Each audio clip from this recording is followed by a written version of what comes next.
hoy y siempre. Amén. En nombre del Padre, del Amén. Hijo y del Espíritu Santo. Amén.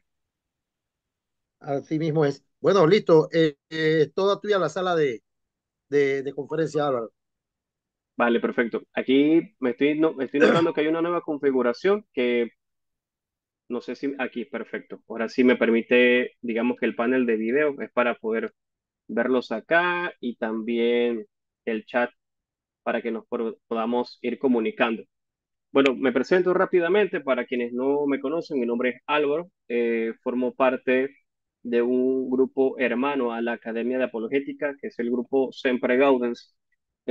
Soy digamos, sí, simplemente un laico casado, padre de dos niños, que se dedica al estudio de la apologética y también a la catequesis.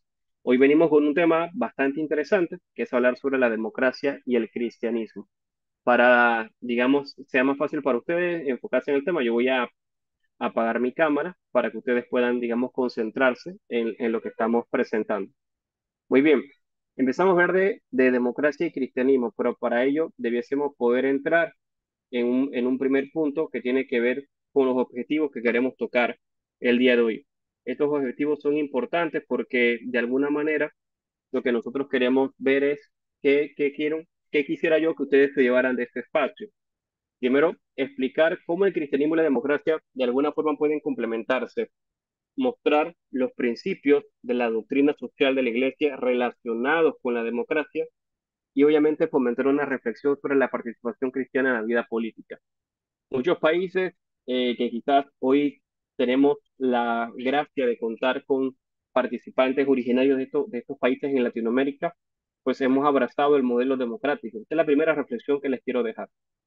Es un modelo que nos ha venido acompañando luego de las distintas gestas, tanto separatistas como independentistas, que tuvieron todos nuestros pueblos en Latinoamérica desde el siglo XVII, XVIII hasta nuestros días. Lo importante en todo este tipo de reflexiones o de análisis es eh, entender que nosotros hemos crecido bajo un único modelo político, que es el que conocemos y es con el que estamos familiarizados. De hecho, es tan así que inclusive este es un modelo que nosotros utilizamos en muchas de nuestras interacciones sociales. Cuando se tiene que escoger un restaurante, bueno, quién vota por esto, quién vota por lo otro, cuando se tiene que escoger inclusive hasta el nombre de un niño, se somete hasta votaciones, he visto ese tipo de dinámicas. Cuando se escoge, qué sé yo, distintas cosas banales, por así decirlo, en la vida, nosotros casi que todos lo sometemos a voto, lo sometemos a un ejercicio, entre comillas, democrático. Y eso se debe a que nosotros estamos familiarizados con este tipo de sistema de gestión política o de gestión participativa, pero no significa que es el único modelo viable posible.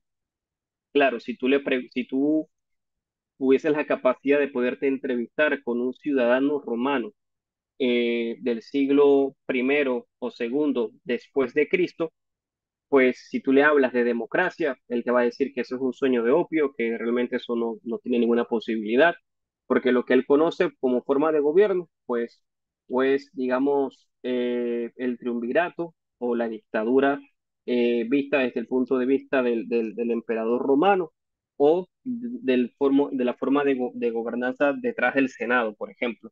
Y si tú viajas a China o a Japón, de los años 500 después de Cristo o el año 1000 después de Cristo, pues hablarle a un japonés o a un chino de democracia de en esa época o de las personas que vivían en esos territorios, pues va a ser algo que nos va a nosotros sorprender, que no van a entender. Y hoy en día inclusive para ellos prima más el efecto o la idea de un emperador o de un gobierno totalitarista que lo que nosotros hoy conocemos como democracia.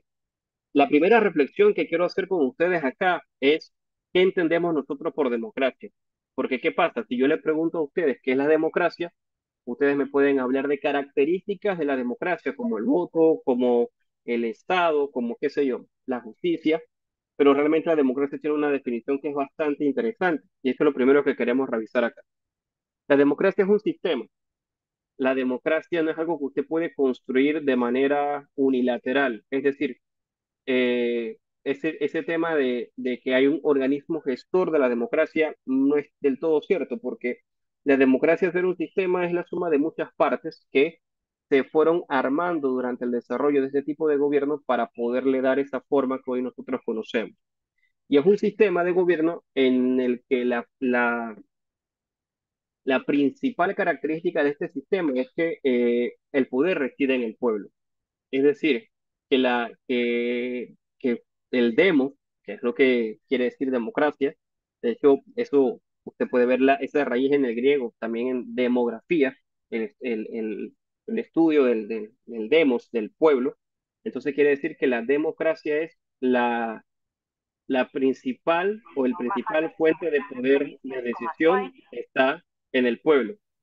Y el pueblo es el que tiene la capacidad de elegir a estos representantes para poder hacer efectivo su poder, su voluntad, a través de elecciones libres y justas. Es decir, nosotros escogemos a estos gobernantes, a estos líderes, a estas personas para que hagan la voluntad del pueblo. Y yo creo que aquí a mucha gente le puede hacer ruido porque obviamente en Latinoamérica en los últimos 25 años y principalmente en Panamá en los últimos 30 años o 33 años, hemos estado viendo cosas que son totalmente alejadas a esa realidad, que más bien hay un servicio que prestan estas personas, pero es para servirse de la capacidad o de ese poder que le ha sido concedido. Pasando un poco de este tema que es un poco complicado y puede generar muchas, qué sé yo, muchos comentarios alrededor, tenemos que recordar que las características de este sistema es la soberanía popular, son las elecciones libres y justas, es el pluralismo político. Esto es bastante interesante porque en las democracias se pelea mucho por esa pluralidad. Por eso, aunque nos sorprenda, parte de las características de este sistema permite que existan ideologías ateas, ideologías pro LGBTIQ+, e ideologías en pro de la detención de gestación. No puedo decir la otra palabra porque también YouTube nos puede, digamos, cortar el video en este momento. También la interrupción de la vida en las personas ancianas o más jóvenes, qué sé yo. En todo este tipo de formas son parte de ese pluralismo político, es decir, desde la idea del sistema, nosotros no pudiésemos decir que esto no puede existir porque el mismo sistema permite que exista esa pluralidad a pesar de que sean políticas o ideologías que van en esa cultura de la muerte, como la hemos denominado dentro de las reflexiones católicas.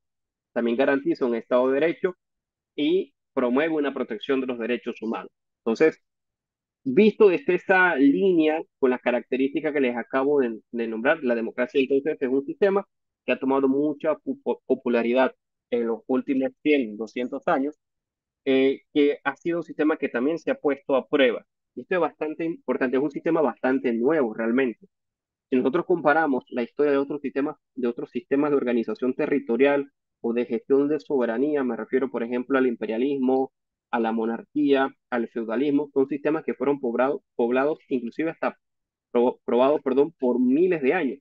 Nosotros los sistemas democráticos, a pesar de que lo podemos ver sus raíces en la Revolución Francesa, en la independencia norteamericana, estos sistemas no tienen mm, probablemente menos de 400 años en algunos casos, y los sistemas con los cuales nosotros hoy contamos, que es la denominada democracia participativa, distan mucho de esos primeros modelos. O sea, eso es algo que se ha venido evolucionando en el tiempo. Yo estoy muy alineado a algunos autores, principalmente de España, que han hecho el análisis de eh, del tema de la democracia, en donde este sistema que nosotros vemos, pues va mucho más arraigado a los movimientos sociales de principios del siglo pasado, me refiero a 1900 en adelante.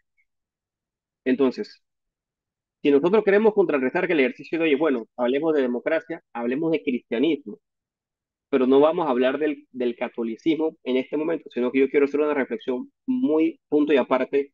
El cristianismo visto desde una figura política, por así decirlo. ¿Qué sería una ideología cristiana? ¿Qué sería el cristianismo?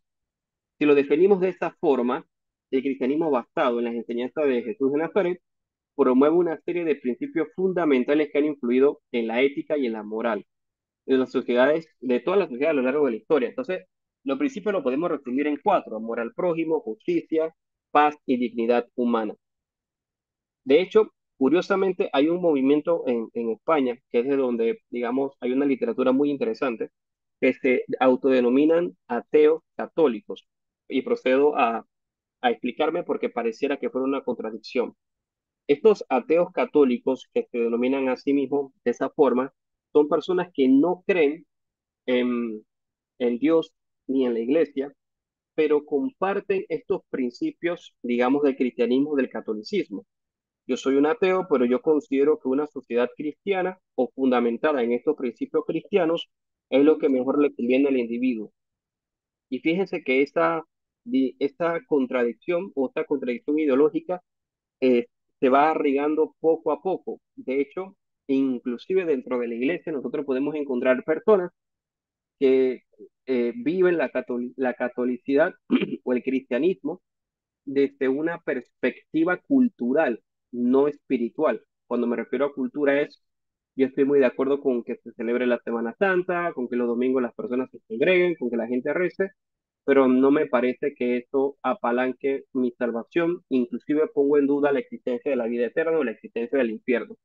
Este tipo de culturalización, pues se debe obviamente a que el cristianismo se ha ido, digamos, debilitando desde ser una base no ideológica, sino espiritual, humana, a convertirse en una especie de etiqueta con la cual nosotros podemos, digamos, clasificar algún tipo de política o algún tipo de movimiento político, ¿cierto?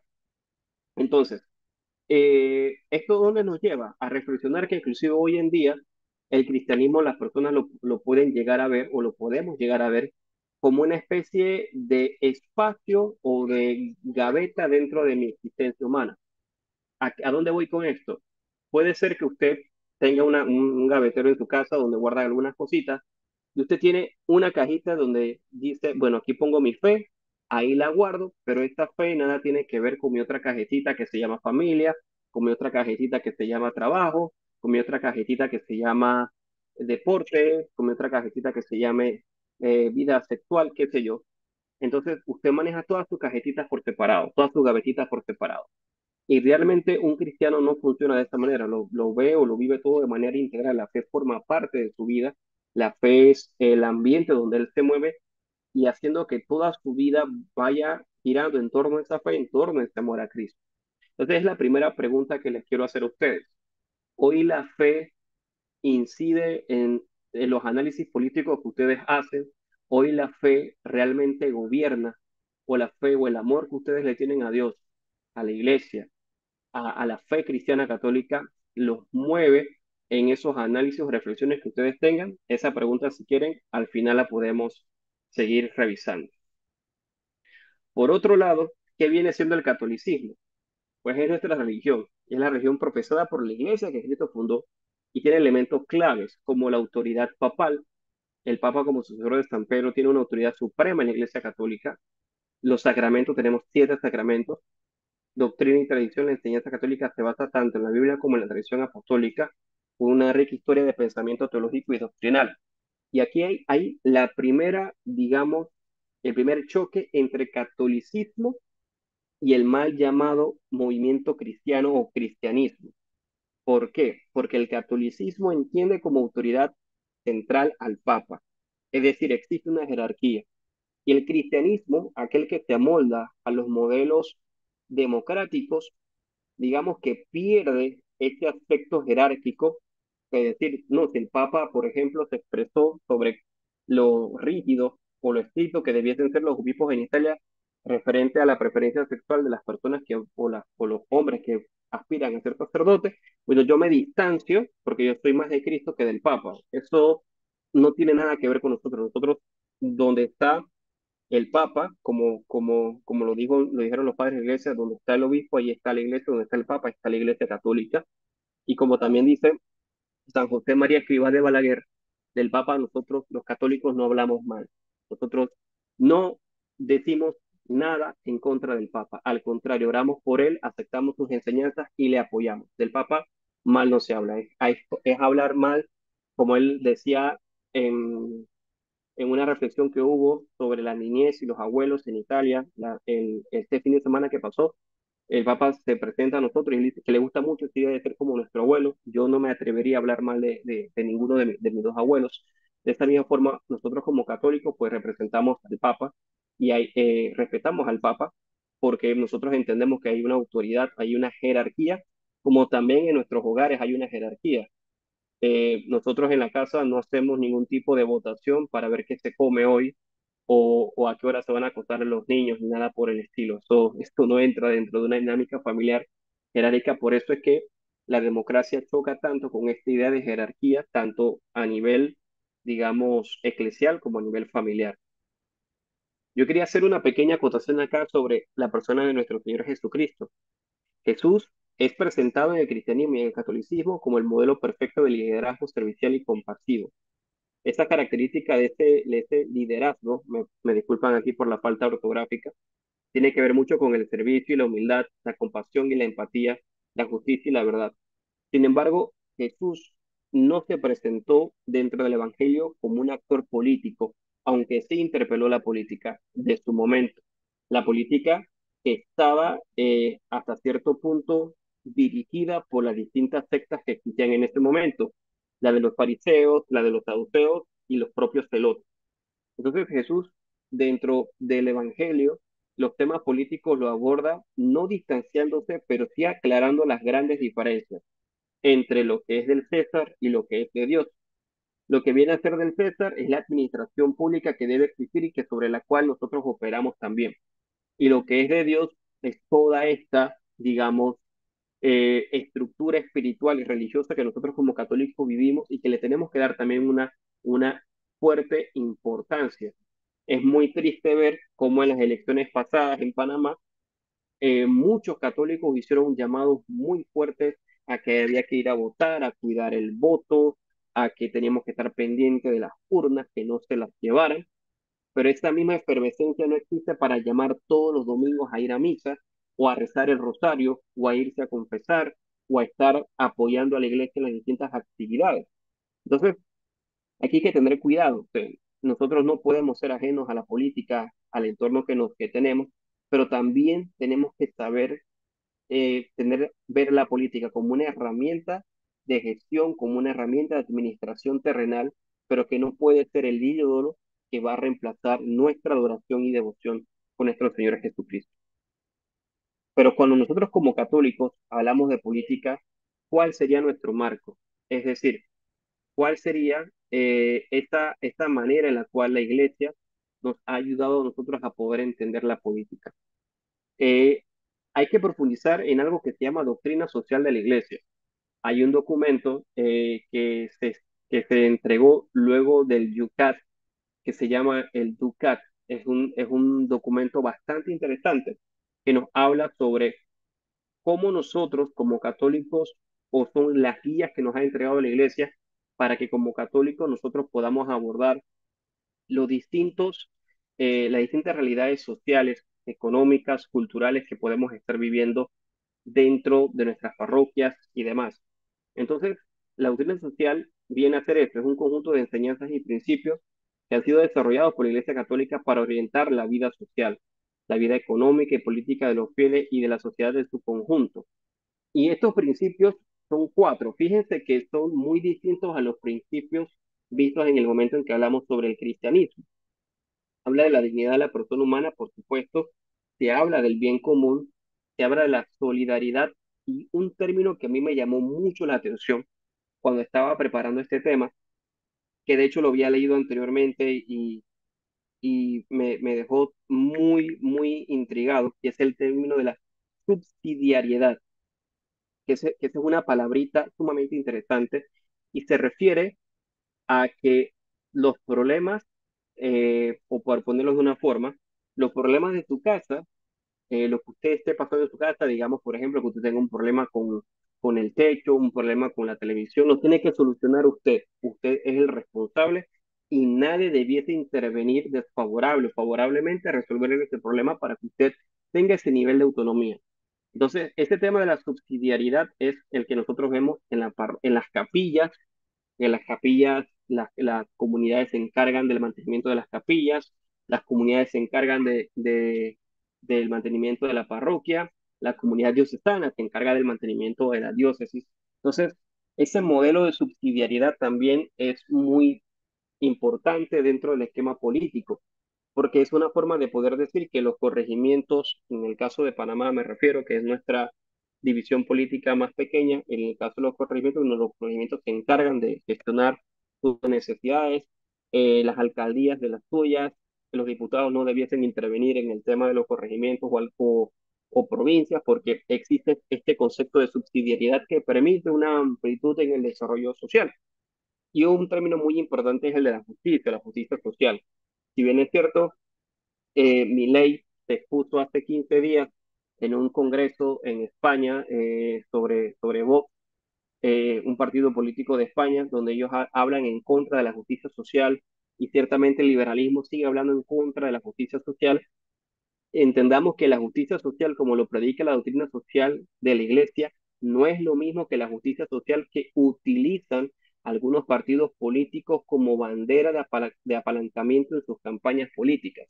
Una cosa es que yo te hable de justicia social en un enfoque católico, de lo que debiésemos hacer por amor al prójimo y a los hermanos, y otra cosa es que yo te venda la justicia social como subsidios, como becas, sin ningún objetivo de desarrollo, mejor dicho, como si yo te estuviera entregando dinero de gratis para que tú puedas saldar un problema.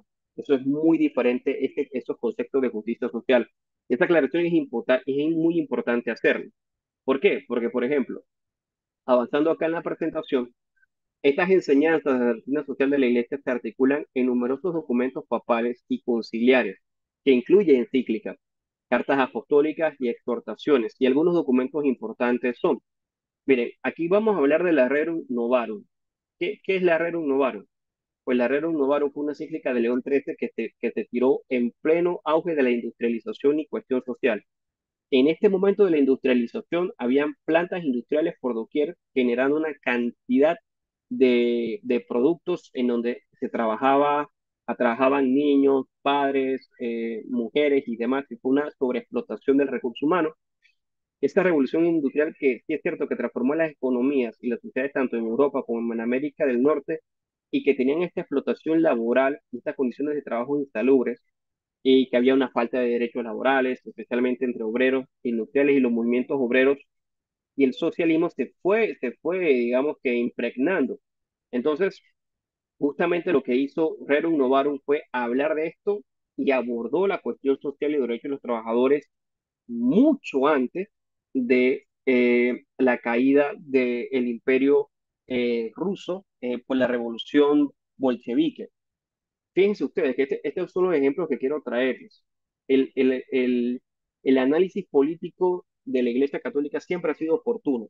Por más que nosotros creamos hoy que van atrasados, los papas han sabido, digamos que intervenir. De hecho, Cuadragésimo Ano eh, habla sobre los problemas de la Gran Depresión. El Papa Pío XI tocó este tema y habló justamente de la subsidiariedad y la justicia social, claro, porque la Gran Depresión en Estados Unidos y en algunas partes de Europa, pues se debió a la centralización de las decisiones económicas que se tenían en su momento. Y de ahí, Cuadragésimo Ano incluye el tema de la subsidiariedad. Y esta crisis económica que tuvimos de 1929 en adelante y que generó problemas sociales, también desató eh, de alguna forma, desató movimientos totalitarios. Obviamente, el pensar, y esto también en medio del inicio de la guerra, porque esos movimientos totalitarios fueron como el fascismo en Italia de Benito Mussolini y el nazismo en Alemania bajo Adolf Hitler. Y así también fue popular un progreso el Papa Pablo VI, que fue el periodo de la descolonización en muchas naciones de África. Recuerden que Francia y Inglaterra tenían mucho poderío ahí y también en Asia. Entonces, esta descolonización también trajo algunos temas como la Guerra Fría, en la pelea que hubo entre Estados Unidos y la Unión Soviética. Y luego entonces el Papa Juan Pablo II, San Juan Pablo II, perdón, también en centésimos años abordó el tema del comunismo, de esa caída del comunismo y de las distintas transformaciones sociales que se venían dando, como entre ellas la globalización. Entonces, como ven, si nosotros queremos algún análisis de cómo abordar nuestro modelo democrático dentro de nuestro país, dentro de nuestra comunidad parroquial, tenemos que leer, tenemos que formarnos con la doctrina social de la iglesia. No podemos ir lo que pasa es que fulanito en un video de TikTok dijo esto y esto, hay una personita que en X o en Instagram dijo esto. No, hermano, estos son temas serios, son documentos muy importantes que nos ha entregado la iglesia y que si nosotros queremos abordar la cuestión política de nuestro país, tenemos que formarnos para poder estar alineados con esa inspiración del Espíritu Santo que le entregó a la iglesia. Entonces, en una primera conclusión que quiero entregarles a ustedes acá en el espacio, que creo que hoy se nos va a hacer bastante corto porque este tema da para mucho, dos puntos que resumen todo lo que hemos conversado hasta el momento. Primero, que la Iglesia Católica no prescribe un sistema político específico. La Iglesia Católica no es que apoya a la democracia o apoya el liberalismo. No, no, no. De hecho, la Iglesia condena, aquí tengo que hacer un apunte al pie de página. La Iglesia condena el liberalismo y el comunismo. Así. Y ahora les voy a ir explicando por qué. La Iglesia no pone un sistema democrático, una democracia eh, parlamentaria o una monarquía parlamentaria, perdón, un sistema democrático, eh, un sistema, por ejemplo, dictatorial, nada de eso. La Iglesia no condena ninguno de esos tipos de sistemas, ni siquiera los promueve, no prescribe un sistema político específico, pero sí promueve principios que son compatibles con la democracia. Y ojo, cuando hablamos de compatibilidad, no hablamos de similitud. Ser compatible no significa que es igual. La Iglesia apoya en todo caso cualquier forma de gobierno que respete y promueva la dignidad humana, el bien común, la solidaridad y la subsidiariedad. Es decir, la Iglesia apoya cualquier forma de gobierno que esté alineado con la doctrina social de la Iglesia. El siguiente punto es importantísimo porque la enseñanza social de la Iglesia valora la democracia porque ofrece un marco en el que los derechos humanos pueden ser protegidos. Pueden ser, no es que son protegidos, porque el efecto democrático hizo que fuese posible la interrupción de los embarazos en Francia. El proceso democrático ha hecho posible que en algunas regiones de México se pueda interrumpir en el embarazo ya mucho más avanzado de lo que establece, por ejemplo, la legislación acá en Panamá. Por lo tanto, eso de que puedan ser protegidos, sí, pero no significa que la protección que estén entregando vaya a favor de la vida tal y cual nosotros la consideramos. Las personas pueden participar activamente en la vida política y social, o sea, se permite, claro, pero también es cierto de que el mismo sistema puede silenciar aquellas voces de conciencia sobre lo que nosotros como católicos entendemos que debiese hacerse a nivel de gobierno. Por eso es muy importante nuestra participación a pesar de las circunstancias que nosotros podemos estar viviendo a nivel político o social en nuestros distintos países. Ahora, nosotros no nos podemos hacer ciegos o sordos a las voces que han podido intervenir en la construcción del proceso democrático.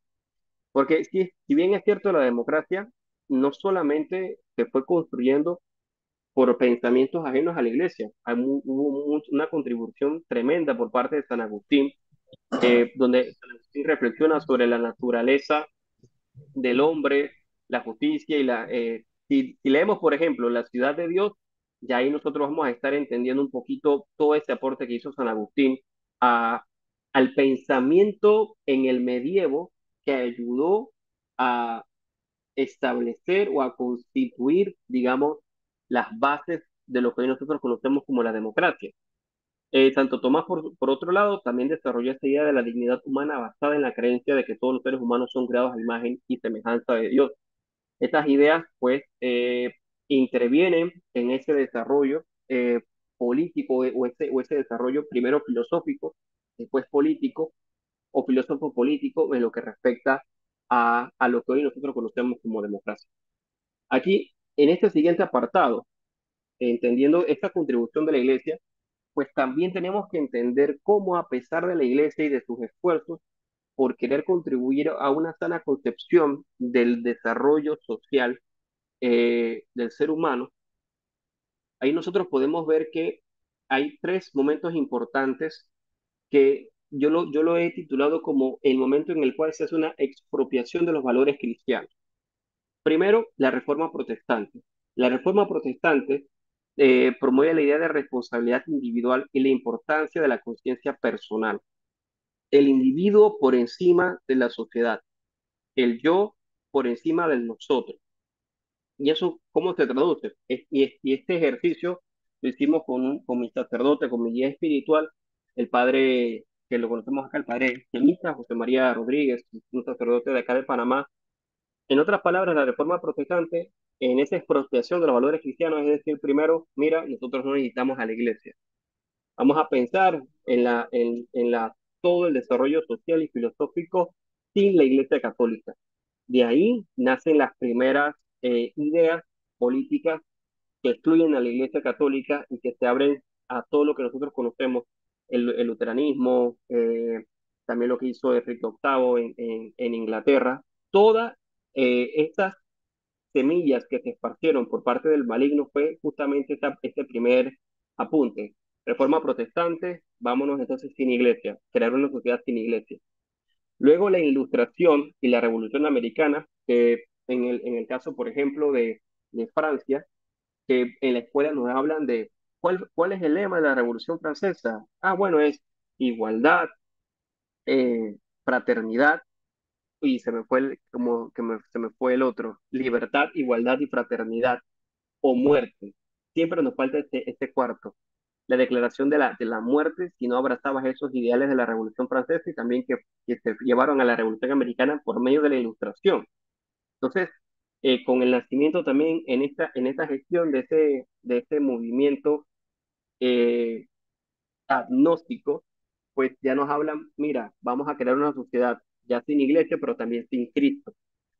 Y este tercer punto que nos lleva, como se lo decía, a la Revolución Francesa, ya nos habla entonces de, a pesar, ya no era solamente el irnos sin Cristo, sino también nos vamos a ir sin Dios, que se lleva dentro de la Revolución Francesa, pues son momentos históricos en donde, como vemos, nos han arrebatado o le han expropiado los valores cristianos, primero quitando iglesia, luego quitando a Cristo, luego quitando a Dios.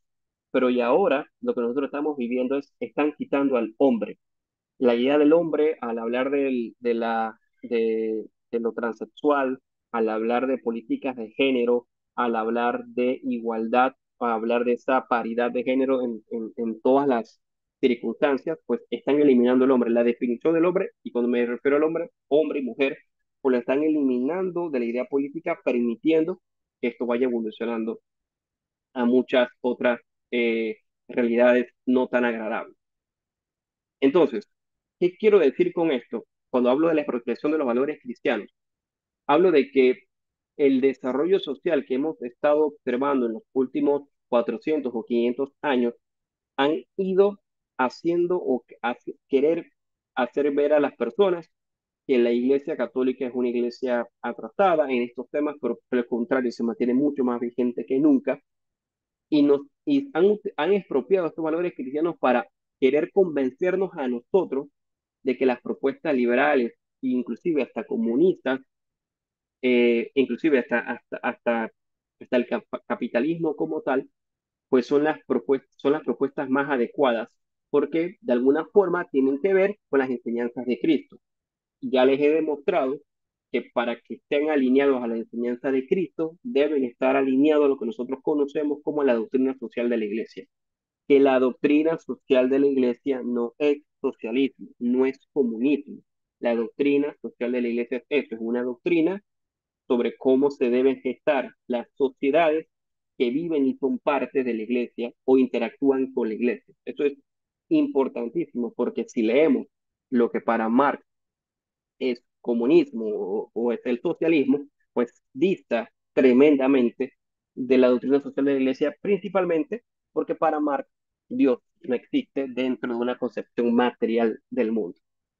Dicho este punto, y ya para ir cerrando, tenemos que entonces hablar de cuáles son esas críticas a la democracia, que nosotros como católicos podemos criticar a este sistema y desde ahí entonces empezar a tener algunas reflexiones al respecto. Voy a pasar muy rápido porque eh, puede ser que si me voy punto a punto, esto nos da todavía para otra hora más. Relativismo moral. La democracia moderna se basa en el relativismo de se decide a través del voto cualquier cosa. A través del voto nosotros podemos, digamos, aprobar leyes LGBTI, como se puede hacer en la Asamblea de Diputados, a pesar de que eso no sea lo correcto. Se aprueban presupuestos, a pesar de que no es lo correcto. Se aprueban medidas políticas que probablemente no sean lo correcto. O sea, no hay una manera en la que se prohíba alguna acción porque va en contra de la moral y de la ética, principalmente la moral cristiana. Lo otro es que, un segundo punto es que hay un individualismo extremo. Se ve la persona desde lo que en Panamá hay un dicho interesante, que hay para mí, es lo que yo puedo lograr. Logra tus sueños, logra lo que te mereces. Pensamos en individuos, pensamos no en familias, no pensamos en sociedad. Hoy en día se premia más la democracia, como nosotros la vemos, premia más en la individualidad que la colectividad. Eso se nota, digamos, por ejemplo, somos un país extremadamente presidencialista en Panamá. Nos preocupó más la elección del presidente que la elección, digamos, del, del representante o del alcalde. O sea, pensamos más en cómo resolvemos un punto u otro. Este individualismo también tiene que ver mucho con el individualismo comunitario, pensamos más en nuestra comunidad que en nuestra relación con las otras. Eso hace mucho el modelo democrático.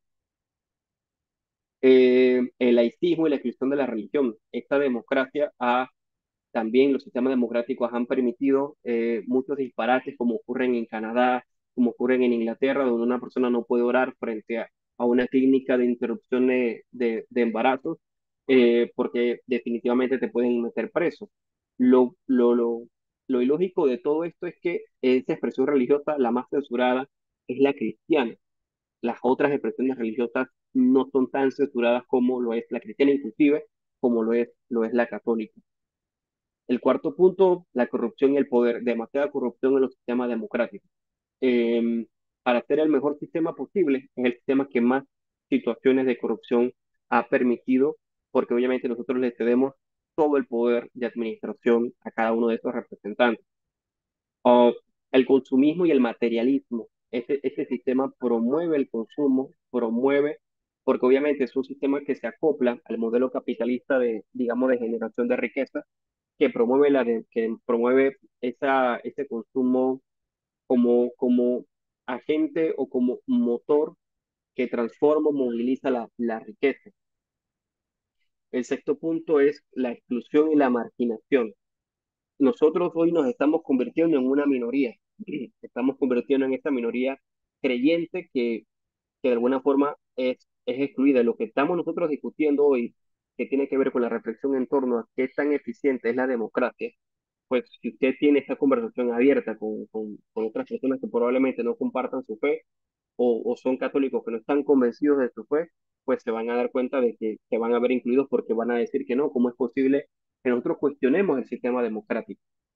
Entonces, eso nos tiene que llevar a una reflexión y este es el punto de la reflexión que les quisiera compartir. Primero, que la relación final entre democracia y cristianismo, democracia y catolicismo, va a depender mucho de usted cómo afronte vivir dentro de este sistema, de tener una integridad personal, de que se actúe con honestidad y justicia en todas las esferas de la vida. Si queremos eliminar la corrupción, queremos transformar el sistema, pues nosotros somos los primeros llamados desde nuestro proceso de conversión a vivir una integridad personal, que es muy difícil, porque el sistema busca siempre corromper o relativizar tu comportamiento. También ver el compromiso con el bien común, hacer políticas y acciones que beneficien a toda la sociedad, especialmente a las personas marginadas y necesitadas. Y esto obviamente implica trabajar por la justicia social, la paz y la protección de los derechos humanos, los verdaderos derechos humanos, no aquellos que se quieren derivar de una ideología. Y esto también requiere una participación activa, involucrarnos en la vida social y política, no solamente comentar en redes sociales.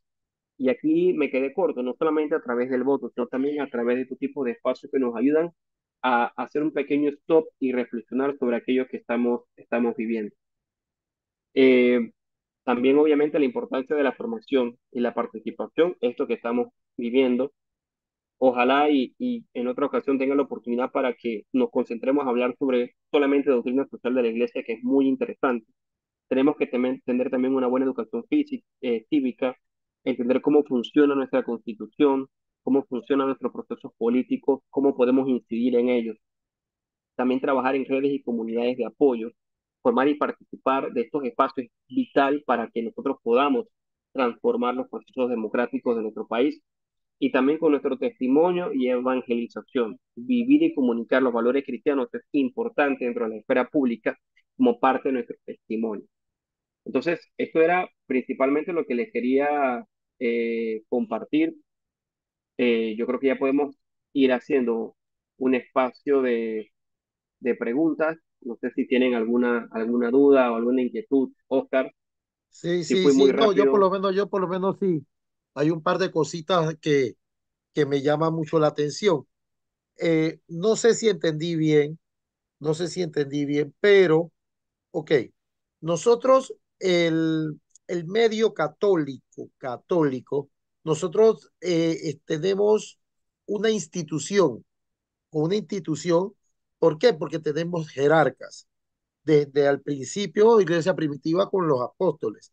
Después vinimos a Correcto, tener los obispos, el papa, obispos, bueno, los cardenales son obispos. O sea, nosotros tenemos una ujú, jerarquía que, que si más bien nosotros nos, por decir así, nuestra institución católica o nuestra iglesia católica como institución, no la podemos llamar democrática.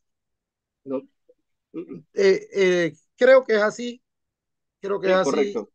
Ok, La, demo- entonces, la, la democracia es un sistema político. correcto. La jerarquía en la iglesia es un don de Dios. Así es, dado por el mismo Jesucristo, dado por el Ujú, mismo Jesucristo y aunque moralmente puede haber fallas en algunos de los miembros de la jerarquía, en sí la iglesia es infalible, correcto. dado por el mismo Jesucristo. Pero bueno, seguimos. Pero cuando mencionaste eh, la, desde la reforma protestante, poco a poco los pensamientos se fueron haciendo un poco democráticos. ¿Por qué? Porque hay Álvaro Vergara, Oscar Prince, Roberto Barrera puede desde ese momento y puedo iniciar con por lo menos con las cinco solas y una de las solas estamos en sola escritura en donde Álvaro, eh, Juan Terán, Oscar Prince puede comenzar poco a poco a leer y a interpretar él mismo la escritura y él dice, ven acá, yo no necesito la jerarquía de la iglesia, yo no necesito el Papa, si yo puedo interpretar yo esto por mi propia inspiración, las escrituras. Y desde allí poco a poco, y desde allí poco a poco, desde la reforma protestante el cristianismo se fue democratizando. Es lo que más o menos he tratado de entender lo que has estado hablando, lo que nos has estado hablando, lo que nos has estado enseñando. En donde, casualmente, Ujú. valores cristianos. Martín Lutero promovió la idea de la responsabilidad individual y la importancia de la conciencia personal. O sea, este es algo importante para nosotros. Ahora, eh, la doctrina social de la iglesia. La doctrina social de la iglesia que por muchos sectores, incluso de la misma iglesia, ha sido mal vista por alguna cosa. Muchas personas están muy a favor de la doctrina social de la iglesia, pero como nos enseñan, el mismo Jesucristo fue una de las personas llevadas que llevó ese ideal de la doctrina social de la iglesia hacia hacia nuestras enseñanzas, hacia nuestra formación, hacia la creación de la iglesia, hacia el objetivo de la iglesia. Creo de que es bien importante con respecto a esto. La democracia en sí, y ya hablando directamente como política, aquí en Panamá, nosotros, dijiste algo importante, tú dijiste algo importante con respecto al presidente. Nosotros más nos interesa más vemos la figura del presidente y no vemos, no tratamos de ver un poquito más allá, por lo menos los representantes. Los representantes son los que están metidos dentro de nuestra comunidad, que son los que Ujú. tienen que fiscalizar nuestras mejoras a nivel social, representantes, alcaldes, y quién y cómo no dejar por fuera y cómo vamos a dar por fuera a nuestros amados diputados, donde se realizan las discusiones sobre leyes en Panamá. Eh, para ir ya cerrando y cierro con esto, nosotros acá en Panamá, a diferencia por lo menos de países sudamericanos, tenemos acá centroamericanos como Nicaragua. Nosotros, ¿por qué? Y es una pregunta que te puedo hacer. ¿Por qué aquí en Panamá le huimos tanto a lo que son a los gobiernos de izquierda, esto Álvaro? Porque nosotros somos más capitalistas que los mismos Estados Unidos. O sea, más Nosotros tirado hacia allá. somos, nosotros somos gringo lovers, claro. Y eso es un tema que lo tenemos no solamente en la herencia política, sino en la herencia del deporte. El deporte rey en Panamá es el béisbol. Nosotros hemos vivido siempre con el dólar y ese es un tema que también ha permitido no solamente nuestra alineación política con el norte, sino también nuestra alineación con filosofías cristianas no católicas del norte. O sea, el tema del el espectáculo en las adoraciones, el tema de que una adoración eucarística no puede ser en silencio, no puede ser, sino que tiene que haber la música, el estallido, la cosa. Eso, ese amor por lo norteamericano, por así decirlo, para nosotros como iglesia también nos ha afectado bastante, nos ha distanciado más de Roma y nos ha acercado más, por decirte algo, a Washington. A Y lo Washington. paradójico, y lo paradójico de todo esto es que eh, el votante católico practicante en Estados Unidos es un votante que está buscando la abstención del voto porque considera de que lo que él ve como oferta política no está alineado con su valor católico. Vemos cómo también el católico practicante se va haciendo cada vez, por decirlo de alguna forma, más ortodoxo, más de misas tridentinas, más de eh, procesiones del Santísimo. Creo que el fin de semana hubo una procesión del Santísimo en Washington, por ejemplo. Entonces, nosotros no vamos a ver gobiernos de izquierda, probablemente en Panamá por muchos años si seguimos, digamos, en esta dinámica, pero probablemente sí, porque al final todo este estallido social que no resuelve la democracia, porque la democracia se ha demostrado y lo hemos visto años con años que no está resolviendo las necesidades materiales de las personas hoy en día. Y ojo, que estoy separando la discusión de necesidades materiales y necesidades espirituales. Pero nosotros como católicos, inclusive en algún momento vamos a tener que censurar el proceso democrático en Panamá. De hecho, hay una máxima que creo que la dijo Pío Noveno en las votaciones de Italia, y ese es un material que no incluía acá, pero que se los comparto. En Italia, el Papa le recomendó a todos los católicos que mejor no votar. Eso fue en el año 1868. Lo dijo en un discurso que se dice en latín non expedit, traducido a no conviene. No conviene que los católicos voten. Y es bastante interesante esto, porque eso era en una situación muy concreta en donde el Estado italiano no reconocía al Estado Vaticano y por lo tanto no reconocía los principios o los valores cristianos. De hecho, esta era una pregunta que me hacían muchas personas en estas pasadas elecciones, que era, oye, ¿qué pasa si yo conscientemente no veo que ningún político responda a mis necesidades? Pues no conviene votar, no conviene y manifestarlo de esta forma. Y yo creo que vamos a llegar a un punto, Oscar, en donde en toda Latinoamérica los católicos nos vamos a tener que enfrentar a la misma situación que entiendo yo que este próximo domingo o este próximo fin de semana va a haber México, va a verse las personas de México, que es que En México. exacto, no tienen ningún candidato que represente estos valores de la doctrina social de la iglesia y que por lo tanto uno como católico, es decir, no conviene votar, porque no caigamos en este engaño del voto útil, de que hay que promover un cambio y demás, porque es justamente el juego de la rata en la rueda. Nos vamos en ese carrito sin buscar intervenciones políticas más concretas como las que tú estableces. Los gobiernos de los representantes, promover políticas dentro de la Asamblea que busquen este tema de la justicia social, de la verdadera justicia social. Entonces, digo, muchas preguntas nos podemos hacer en este espacio y yo no tendré todas las respuestas porque yo apenas tengo 37 años y ustedes han Apenas. vivido más, apenas, sí, 37 años, ustedes han vivido más que yo y que ustedes han visto, bueno, tú, Oscar, has visto subir y bajar dictadores, ¿cierto?, en toda Uf, América Latina y que por lo tanto también nosotros tenemos que orar mucho. Nosotros, Cristo va a triunfar, el Inmaculado Corazón de la Virgen va a triunfar. Nosotros no nos soseguemos por estas situaciones en donde tenemos la riqueza de que podemos ir al Santísimo, podemos ir a misa, podemos trabajar por el bien común, podemos ayudar al más necesitado. A nosotros no nos van a agarrar por el momento y nos van a meter a un coliseo para que nos devoren los leones. Vivimos una experiencia mucho más tranquila que los hermanos cristianos católicos que fueron bombardeados en la región de Rafa en este fin de semana allá en Palestina. Entonces, Palestina. nosotros vivimos una fe muy tranquila. Ah, que nos tenemos que enfrentar contra los multicolores, que nos tenemos que enfrentar contra los rojos, que nos tenemos que enfrentar contra los amarillos. Está bien, y esto está chévere, pero eso es fácil. Nuestros antecesores, los cristianos de las catacumbas, la vivieron peor que nosotros y vivían felices.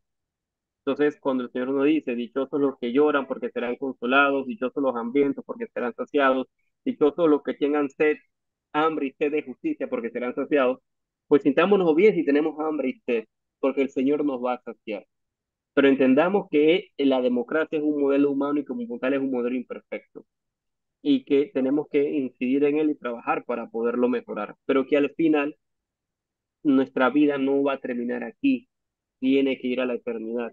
Y lo que tenemos que hacer nosotros es trabajar más que por ganarnos una curula en la asamblea, por ganarnos el cielo. Ese es el mensaje que les quiero dejar. Así mismo es. Si alguna de los que están en YouTube o también de los que están acá, si quieren hacer alguna pregunta con respecto a esto, y a este, yo le decía, yo en la promoción del tema en Radio María, yo decía, eh, este es un tema como que si viéramos el agua con el aceite, que supuestamente nosotros no podemos, el agua y el aceite no se mezclan, no se mezclan. Pero en realidad la iglesia, aunque como lo dije antes, es una institución jerárquica, institución sagrada, jerárquica, en donde sea como sea, también ha sido parte de la democracia. Algo que me llamó la atención de que dijiste con respecto a la Revolución Francesa, que con todo y que la Revolución Francesa salían huyentes, eh, católico visto, católico muerto, por decir así. Ujú, Napoleón no podía saber de lo que era el cristianismo, pero ujú, con todo y eso, hubo extractos o hubo pinchazos de enseñanzas cristianas dentro de esa revolución. Los derechos humanos, como dijiste, me encantó cuando dijiste eso,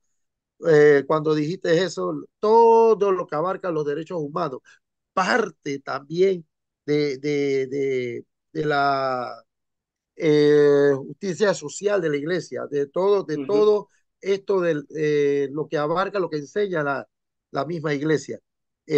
No sé si alguien de los que está aquí tiene algo que responder, tiene que comentar o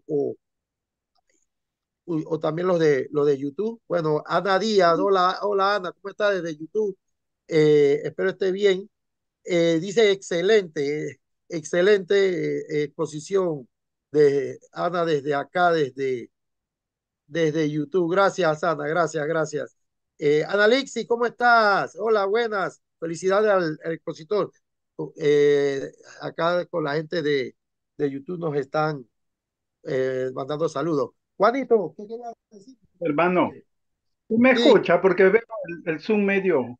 Sí, sí, sí, sí me dale, escucha, hermano. te escuchamos, Ah, ya, ya. Juanito. No, una inquietud sobre todo, excelente exposición, hermano Álvaro, muy buena. Estos temas deberían tratarse más a menudo.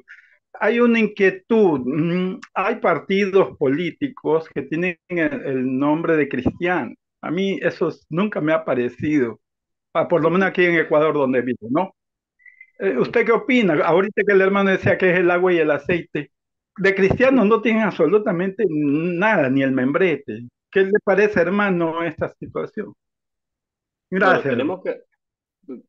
mira, tenemos que recordar que justamente lo que les comentaba hace un momento sobre la promulgación de los papas en Italia, con este tema de non expedit, era un tema que, o sea, el papa directamente le recomendaba a los católicos en ese momento no hacer ese ejercicio de voto, pero luego eso lo transformaron porque obviamente ya estábamos hablando de que esta transformación del gobierno italiano se dio y ya se abrió como de papi, bueno, ya yo creo que con todo esto que se ha mejorado dentro de la política, vamos a participar de este ejercicio democrático porque reitero que la democracia como sistema es un sistema que es muy joven como nosotros lo conocemos hoy en día.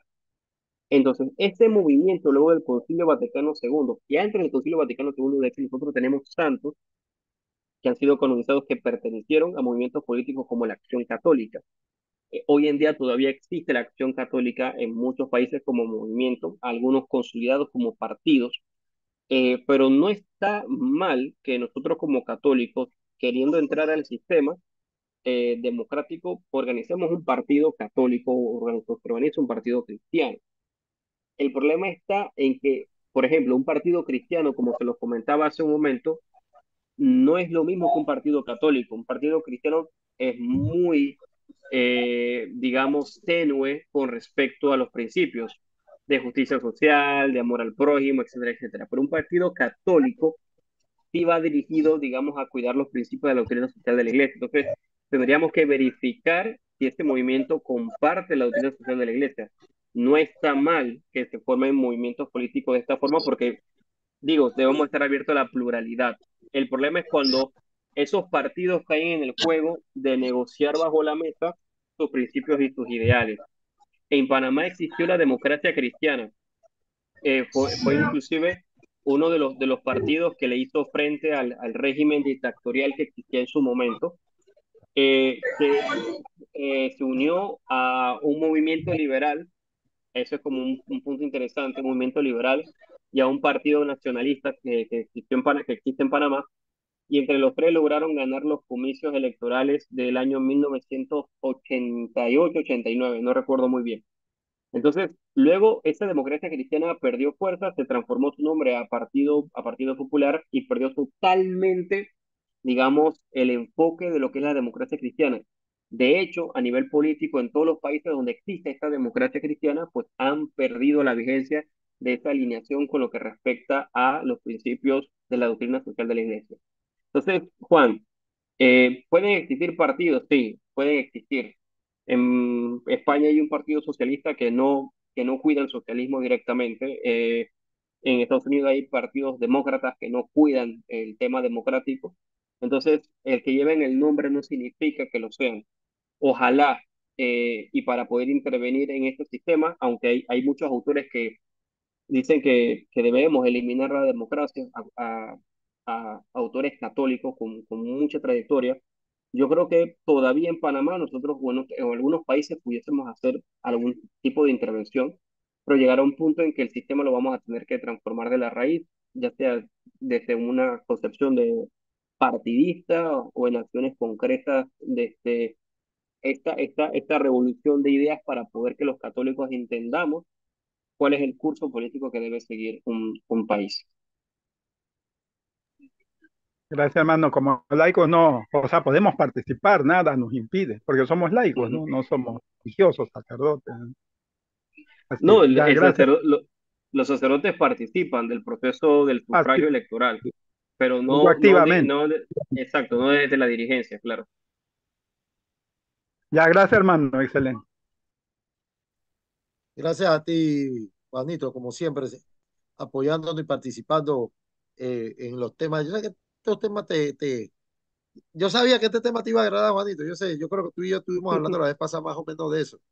Estamos hablando de eso, y una de las cosas importantes, Álvaro y Juanito, y todos los que estamos aquí, aquí en el área, en Zoom y los que están en YouTube, ok, no, los que viven aquí en Panamá y bueno, los extranjeros, aquí hubo en estas elecciones pasadas, hace un par de semanas atrás, en donde un candidato dijo, yo no puedo poner mi formación católica para poder exponerlo en la política. O no voy, yo mi formación católica, yo no lo puedo exponer para poder mandar o gobernar en Panamá. O sea, cuando esa persona dijo así, y él dice, yo tengo formación católica, una formación católica, y uno dice, espérate, espérate, y ya después uno comienza a buscar, escudriñar ya las escrituras, comienza a buscar un par de documentos, comienza a buscar en el catecismo y donde dice, tu formación católica, tú, sea como sea, tú tienes que ponerla a actuar, tú tienes que ponerla en juego porque gracias a tu formación, por tu formación, tú puedes tomar excelentes decisiones para tu pueblo, para tu país. Yo conozco no voy a decir qué país, pero ustedes van a decir, dice, yo soy católico practicante, pero aprueba leyes contra aborto, aprueba leyes y se va a comulgar en otros países porque se dice de que ya la arquidiócesis de su área no le quieren dar la comunión. Por ahí tú debes de saber más o menos, Álvaro, si has escuchado ese cuento, pero en realidad, nosotros sí. La pregunta es, ¿puede o no puede un católico pertenecer a un partido político? Y un católico, no solamente católico, un católico practicante. La gente dice, no, porque se puede corromper. Oye, pero tú dices, espérate, tiempo, time, tiempo Ujú, fuera. ¿Cómo? Un católico, porque mire todo lo que ha pasado con los demás, él se puede corromper. ujú, Nosotros, como cristianos católicos, no hay ninguna norma, ningún documento donde nos prohíba eh, eh, participar en lo que es la democracia, en participar en algún partido político, ¿no? Pero nosotros podemos poner nuestras formación, la enseñanza que nosotros hemos obtenido de la iglesia, ya sea como catequista, ya sea como laico directo comprometidos en la iglesia, de alguna pastoral, claro que lo podemos hacer, claro que ujú, lo podemos hacer. Yo traté de este año votar pro familia, traté de buscar pro familia por algún lugar, pero bueno, por ahí hay un par encontré, pero bueno, no me duele, ninguno ganó, pero voté mi conciencia y mis enseñanzas y mis principios católicos. Así que ujú. no sé si alguien más tiene alguna otra pregunta por acá por Zoom o por YouTube para, para ya ir cerrando este excelente tema.